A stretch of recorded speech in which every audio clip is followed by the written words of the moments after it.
I'm curious, Mr. Batchelor, are you familiar with Nutria? Yes, sir. I've spent quite a bit of time in southern Louisiana, and I've seen the marshes that have been unfortunately occupied by nutria and the damage they caused. So I'm sorry. It's like getting a chance to see heaven and then having to go back home. That's unfortunate. But in any case, I'm somewhat concerned on legislation HR 4716 by the banning of traps. We have, by some estimates, millions of nutria, and they're causing a devastating impact, as you've indicated, on our coastal ecosystem, which is exacerbating all of these other factors that are causing land loss. Um, we have a bounty program. In fact, this committee has authorized legislation that helps to fund our bounty program to eliminate these invasive rats that are causing such environmental problems. Traps play a role, and Dr. Colden, I'm sure you deal with this as well. Traps play a role in population control. Do you think that by banning traps, that do you think that we should just have an exception perhaps for nutria, or how do you suggest we handle that considering the unique problem we have? Well, let's put things in perspective first. We have the Southwest Louisiana National Wildlife Refuge Complex, 184,000 acres. That's a Yep. significant chunk Rockefeller. of real estate. And I'm very pleased that the federal government has established a refuge system in these important coastal areas. A general theme today has been the importance of coastal and estuary systems, that's for sure. So this is an issue for all Americans, really.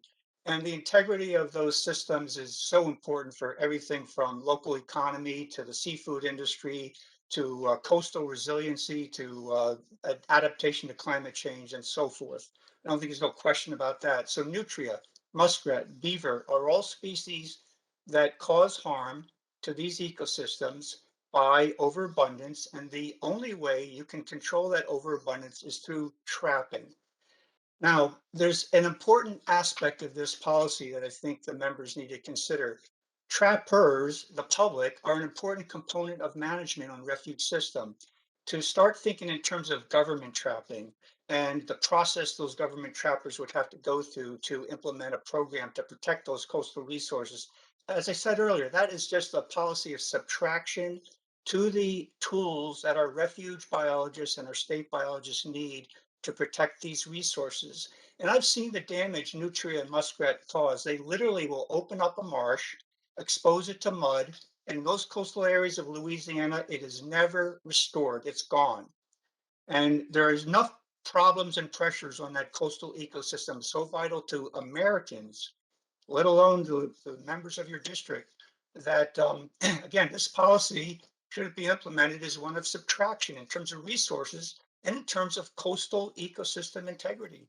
And it's not just the coastal ecosystem. They come in and trash the vegetation on levees, which of course contribute to the armoring, which undermines the levee integrity and the protection of communities and ecosystems. So it really is a compounding problem. Dr. Cole, I know that we've shared some of our bounty with Maryland, and that y'all have nutrient challenges as well. I didn't know if you had anything to add to the discussion, if you spend much time dealing with nutrient population control issues. Sure. Thank you for the question, Congressman. Yes, nutria, we're an introduced species in Maryland, and we're having negative impacts on the marshland similar to what Mr. Batchelor has described. And we're subject to eradication efforts with, in part, support from the Fish and Wildlife Service. I'm not sure about the methods that were utilized in terms of those eradication efforts. That's something I'd have to research and get back to you on. Well, it's my understanding that there's trapping that's done there as well, but I don't want to pretend to be the expert.